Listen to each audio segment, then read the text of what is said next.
These are the most savage NBA moments. To kick things off, it's only fitting that we talk about Steph, because in 2015, Chris Paul nearly signed an agreement to make the baby-faced assassin his new biological father. Curry inline shakes Paul out of his boots and hits a fallaway jump shot. Sometimes, even the point guard himself forgets how to play defense. But neither does Daniel Gafford, because this past season, KD had the entire arena leaving their seats. Thomas to Durant. The fake. The second. Oh! Ankle breaker! KD! Lesson learned. You never know when the Slim Reaper is going to strike next. Just like you never know when Ja Morant is going to leave the building. Or better yet, if he's going to embarrass someone in the process. Morant against McConnell. Pick and roll. Morant. Oh, my word. Safe to say, that was another jaw breaker. But if that was jaw breaking, that means that this was unfathomable.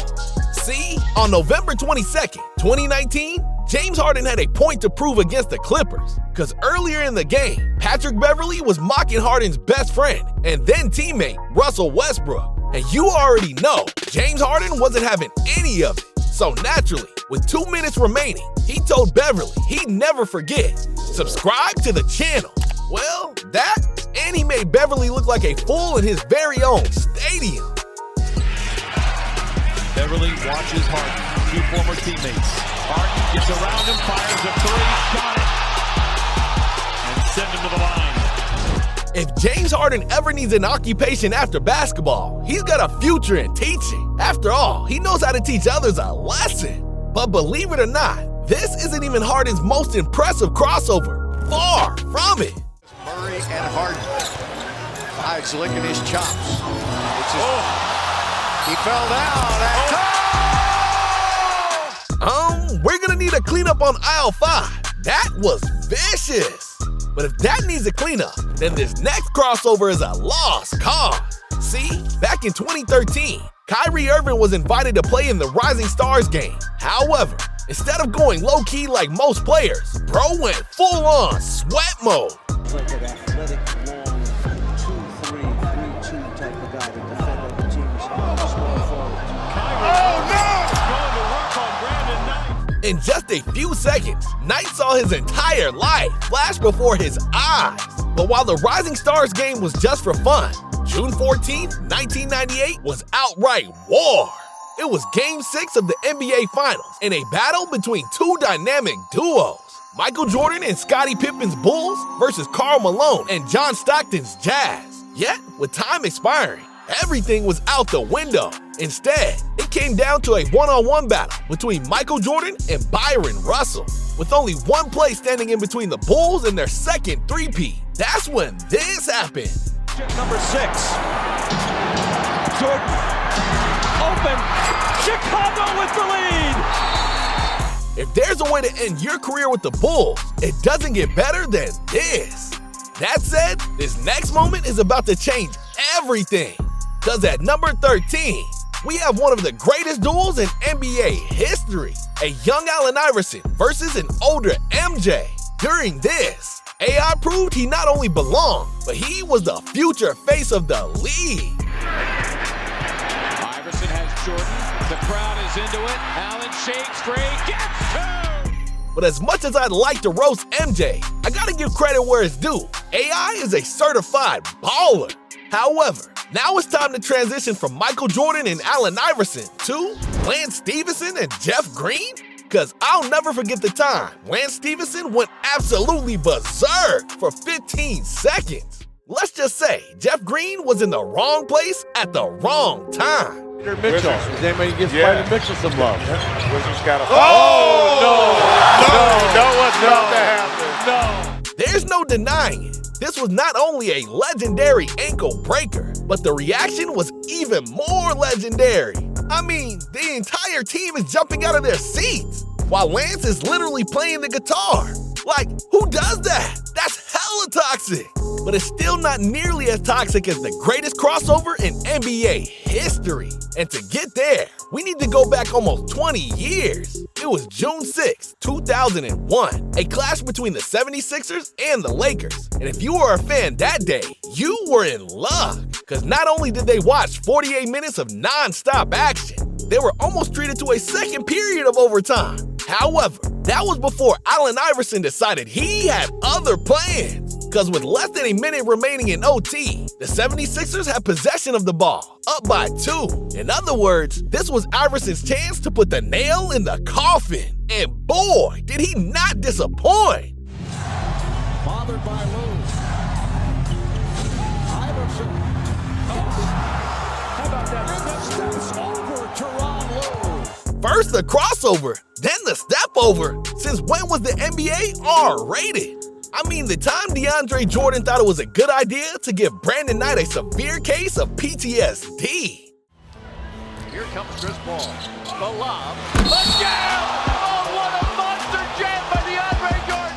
Dang! He put that boy in a coffin. DeAndre Jordan knew he caught a body on that play. But then again, Knight was still recovering after Kyrie took his ankles in the Rising Stars game a few months earlier. Folks, it's one thing to be on the receiving end of a nasty poster, but it's an entirely new level of embarrassment when you get posterized so brutally that you end up getting folded. Even LeBron had to react to his teammate going down. He was looking for contact from Shaquille O'Neal, got a piece of it. That man got folded. I mean, just look at him. You can talk that talk if you pull off a play like that. But Luka Doncic ain't talking nothing after something like this happened to him. Luka's a great trash talker, don't get me wrong, but even the best trash talkers get put in their place sometimes. Snaps it outside to Wiggins. Goes by Bullock. Oh! Drops the sledgehammer. Gosh, bro, did you have to do Luka like that? Hey, this video wouldn't have been complete if we didn't revisit this moment, because for this next one, we got to see one of the most legendary dunks in NBA history. Slides at a time. Here's Shaq. Against Dudley. Nice! Shaquille O'Neal was so powerful on that move. Yeah, I'd be pretty salty too if someone did that to me. Hey, that's so plainly rude and disrespectful, most guys would have been ready to start throwing hands. Well, at least Chris Anderson kept his cool after one of the most forgetful moments of his career. This dunk was really, really cruel. Here comes George, got the step and stops one move and counts on a foul. Might as well lock Birdman up in his bird cage after that, PG. That got me thinking, man, do I just wish this play counted?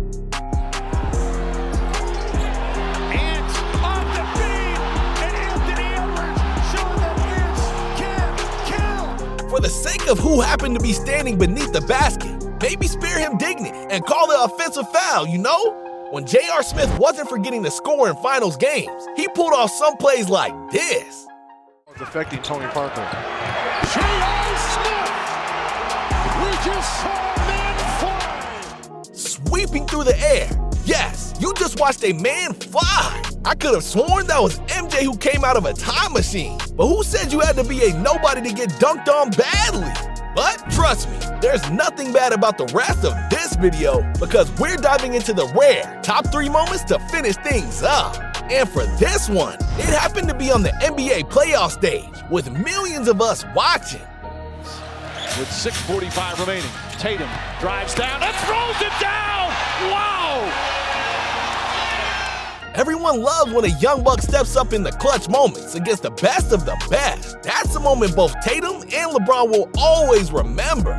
And I'll always remember what the Greek Freak did when he literally leaped up and over another man's head and gave us one of the iconic moments of the last decade. Stolen. Here's Middleton. Giannis trailing the lob. One of the rare times in NBA history that you'll see a man that huge take such a long flight. Good thing he finished that play, because he at least had this moment to save his dignity from Jason Tatum. Tatum, good ball fake, one more. Tatum, oh, he caught one! wish that play didn't count. But don't even get me started on the ankle snatching crossovers that didn't count. These are the best NBA ball handling moments 1 to level 100. And trust me, you should check it out, because otherwise, Kyrie Irving said he's gonna steal your dignity next.